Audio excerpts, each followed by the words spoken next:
Usually it's not even usable. It's so aged, and the sheathing is just about falling off. It would be unsafe to use a harness like that in a car, or you'd be inviting problems.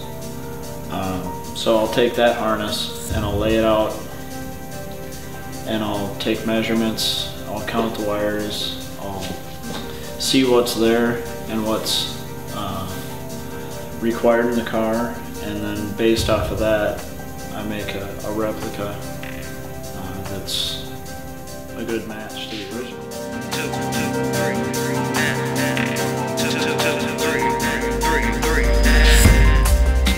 Basically, just based off of holes in the firewall, we can match up components as to where they were located, or as to which components the car was originally equipped with. Every little detail of the car is analyzed and put into making the final product.